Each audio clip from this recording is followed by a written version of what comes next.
Tout pour investir. Dose d'économie. Bonjour Nicolas. Bonjour. Quelque chose qui nous concerne, si vous aimez écouter de la musique sur votre iPhone ou votre téléphone portable, vous êtes peut-être abonné à une plateforme de streaming et donc ça vous concerne de savoir qu'une taxe en 2024 pourrait voir le jour sur nos plateformes de streaming musical. Ouais, va voir le jour même. Et ça a été annoncé hier. Ça ne devrait pas faire augmenter l'abonnement. Parce que d'abord, c'est un secteur très concurrentiel. Plus il y a de concurrence, moins il y a d'effets sur les prix. Parce que si vous jouez trop avec vos prix au yo-yo, vous perdez vos clients. Et puis, on va être sur des montants qui vont quand même être des montants très faibles. Alors, ça va être une taxe sur le chiffre d'affaires qui va être obligatoire, bien sûr, mais sur des montants très faibles. Parce que l'enjeu, c'est d'aller trouver quelques millions d'euros pour financer le CNM, le Centre national de la musique, qui a vu le jour en 2020, qui a fédéré différents acteurs qui œuvrent pour la filière musicale. Qu'est-ce que c'est par rapport à la SACEM ? C'est pour la musique. Alors la SACEM, c'est plutôt un organisme collecteur. Et là, c'est vraiment plus pour l'accompagnement de la filière musicale dans des quantités de domaines, y compris l'égalité homme-femme et des quantités de choses. D'ailleurs, je me demande toujours si vraiment ce genre d'institution publique servent à quelque chose. Aujourd'hui, c'est financé exclusivement par le spectacle vivant. Il y a eu l'idée de mettre à contribution le streaming musical. À la limite, on peut dire que ça se tient de demander aux acteurs de la musique de participer à un EPIC, un établissement public à caractère industriel et commercial qui aurait une vocation à soutenir une filière. Voilà. Bon, la SACEM, ça ne soutient pas la filière. La SACEM, c'est vraiment un organisme différent. On imagine que les plateformes de streaming ont plutôt combattu cette taxe. Comme toujours. Ils ont fait un communiqué hier en disant ils se sont tous mis ensemble. Apple Music, Deezer, Spotify, YouTube, TikTok, Meta. Et ils ont fait un communiqué en s'engageant, en disant voilà, non, faites pas un truc obligatoire, nous, on va être volontaires. Et ils s'engageaient sur un montant de 14 millions d'euros au total en 2025. Et c'est pas des montants astronomiques, c'est pour ça qu'il ne faut pas imaginer que le consommateur va être rincé par un abonnement qui pourrait exploser. Et donc c'est pas ce qui a été décidé. Un bon réflexe à la française, on va faire une taxe. Une taxe, évidemment, l'avantage, entre guillemets, c'est que les recettes seront opérationnelles dès 2024 et pas en 2025. Et qu'une taxe, contrairement à un engagement volontaire 2025, ça a plutôt un côté pérenne. Donc ça veut dire qu'en fait, ils vont payer tous les ans, quoi. Bon, d'une manière générale, quand une taxe voit le jour, elle finit toujours par retomber sur qui ? Sur les consommateurs. Oui, ça c'est à peu près certain.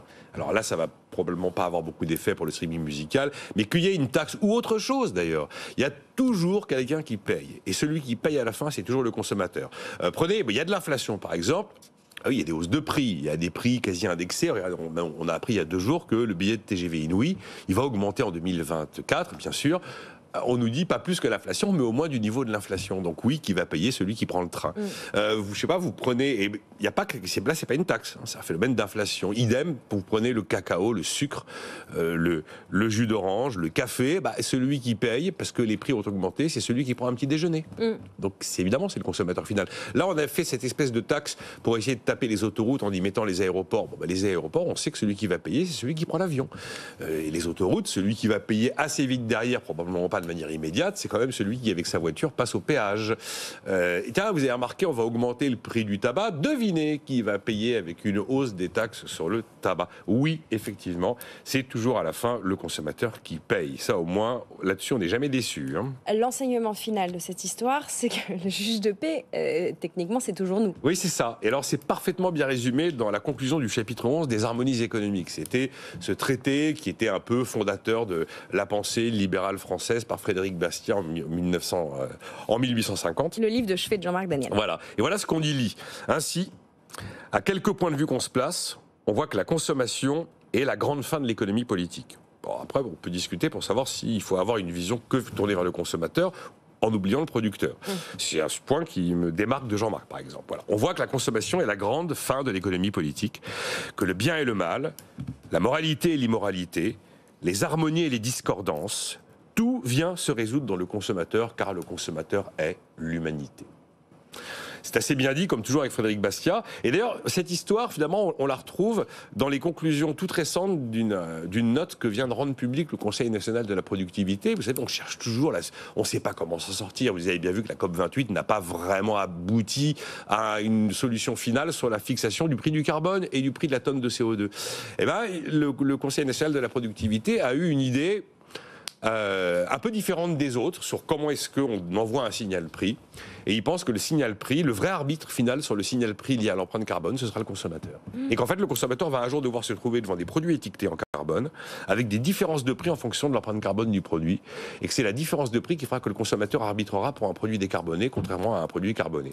Voilà. Donc c'était une illustration d'aujourd'hui sur une étude rendue publique il n'y a même pas 10 jours, par rapport aux conclusions il y a plus de 150 ans, qui étaient portées par Frédéric Bastiat. Et on voit que les choses de ce côté-là n'ont pas changé. Voilà, on vous renvoie à la théorie économique de Frédéric Bastiat. On ne peut plus d'actualité. Merci Nicolas Dose pour cette chronique.